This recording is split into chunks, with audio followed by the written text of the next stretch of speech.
এই কাজটা করলেন।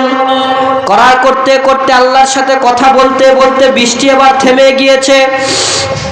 মুসা নবী যখন সামনের দিকে রওনা দিয়েছেন, কিছুক্ষণ যাওয়ার পরে দেখতেছেন একজন ব্যক্তি নামাজের বিছানায় বসে আছেন ফাঁকা ময়দানে।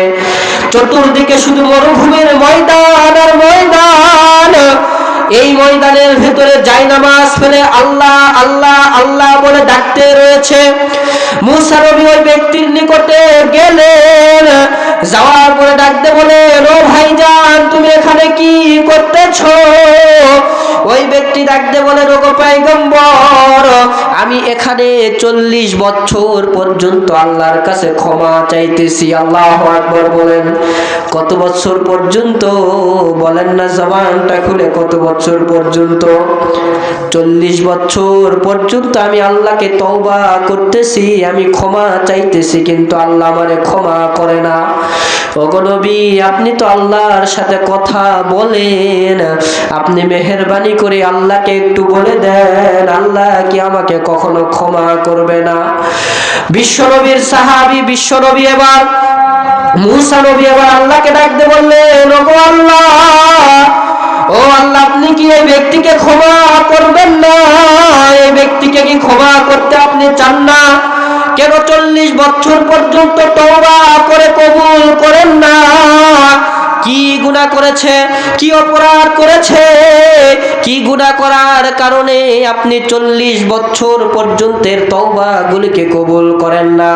আমার আল্লাহ ডাক দিয়ে বলেন, ওগো মুসা, ওই ব্যক্তিকে সুন্দর করে আপনি জানায়া দেন, ওই ব্যক্তি যখন 40 বছর আগে তওবা করা শুরু করেছে, 40 বছর পর্যন্ত যখন তওবা করা শুরু করেছে, আমি জান্নাত থেকে একজন পাখিকে ওর কাছে পাঠায়া দিতাম, আঙ্গুল ফলের একটা থোকা নিয়ে তার কাছে পাঠায়া দিতাম, আঙ্গুল ফল সে খাইতো আর আমি আল্লাহর কাছে তওবা করত।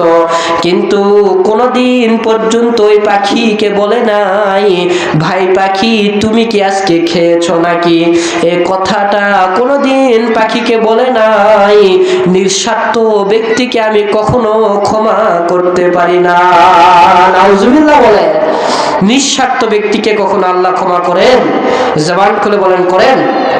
আল্লাহ তাআলা বলতেছে, ওগো নবী, এই ব্যক্তি 40 বছর পর্যন্ত তওবা করতেছে, আমি তো তওবা অবশ্যই কবুল করব। আমি 40 বছর পর্যন্ত জান্নাত থেকে সুন্দর সুন্দর নিয়ামতের ফল তার কাছে পাখির মাধ্যমে পাঠায়া দিতাম, কিন্তু কোনদিন পর্যন্ত কোনদিন পাখিকে একবারও বলে নাই যে পাখি তুমি কি আজকে খেয়েছো? এই কথা কোনদিন পাখিকে বলে নাই। যেই ব্যক্তি নিজে শুধু খায়, অন্যকে খাওয়ার কথা বলে না, অন্যের চিন্তা করে না, অন্যের ভাবনা যে ব্যক্তি করে না, ওই ব্যক্তির তওবা কখনো কবুল হইতে পারে? কখনো কবুল হইতে পারে না। এইবার নবী আমার জানায়া দিলেন, আল্লাহ তাহলে কি করবেন? তওবা কি কবুল করবেন না? আল্লাহ তাআলা মুসা নবীরে ডাক দিয়ে বললেন, মুসা, ওই ব্যক্তিকে বলে দাও সবচাইতে কঠিন জাহান্নামে তাকে রাখা হবে। চিল্লায়া বলেন নাউজুবিল্লাহ। এই কথাটা শোনার পরে ওই ব্যক্তি বলতেছে আলহামদুলিল্লাহ। কি বলতেছে? আলহামদুলিল্লাহ। আল্লাহ তাআলার কাছে আপনি আরেকটা আবদার করেন। কাকে বলতেছে? মুসা নবীরে বলতেছে, মুসা, আপনি আল্লাহর কাছে আরেকটা আবদার করেন। কি আবদার? আল্লাহ তাআলা যেন জাহান্নামের একটা কোনায় আমারে না দেয়। আমাকে জাহান্নামে আল্লাহ যেহেতু দিতে চাইছে, আমাকে যেন পুরা জাহান্নামের ভিতরে দেয়া দেয়। আমার দেহটা এত বড় বানায়া দিবে, আমি একজন জাহান্নামে ঢুকলেই যেন জাহান্নাম ভরে যায়। এখন মুসা নবী বলতেছে, ভাই এটা কখনো সম্ভব? এই একজন দিয়ে কখনো জাহান্নাম পরিপূর্ণ হয়? এবার ওই ব্যক্তি বলতেছে, আপনি আল্লাহরে বলেন না আল্লাহ যেন আমার দ্বারাই জাহান্নাম পরিপূর্ণ করে দেয়। তখন আল্লাহ তাআলাকে বলতেছে, আল্লাহ, এই ব্যক্তি তো একাই জাহান্নামে থাকতে চায়। আল্লাহ তাআলা বলে, কেন? ওই ব্যক্তি বলতেছে, আল্লাহ, আপনি আমাকে জাহান্নামে দিবেন, যেহেতু আমাকে দিতে চাইছেনই, আমাকেই খালি দেন, পৃথিবীর আর কোনো মানুষকে আপনি যেন জাহান্নামে না দিতে পারেন।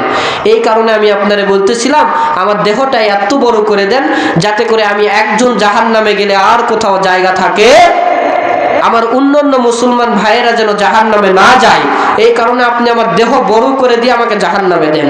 সঙ্গে সঙ্গে আল্লাহ আসমান থেকে খবর পাঠায় দিছে, নবী আপনি ওই ব্যক্তিকে বলে দেন ওর তওবা কবুল হয়েছে, ওই ব্যক্তি জান্নাতে থাকবে। চিল্লায়া বলেন আল্লাহু আকবার।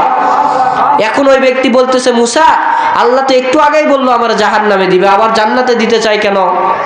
আল্লাহ তাআলা ডাক দিয়ে বলে, মুসা বলে দাও আমি প্রথমে দেখেছিলাম একটা পাখি জান্নাত থেকে তাকে খাবার নিয়ে যায় দেয়, কোনোদিন পাখিকে জিজ্ঞাসা করে নাই তুমি কি খেয়েছো, কিন্তু আজকে সে নিজের চিন্তা করে নাই, পৃথিবীর সমস্ত মুসলমান ভাইদের চিন্তা করেছে, যাতে করে পৃথিবীর কেউ আর জাহান্নামে না যাইতে পারে।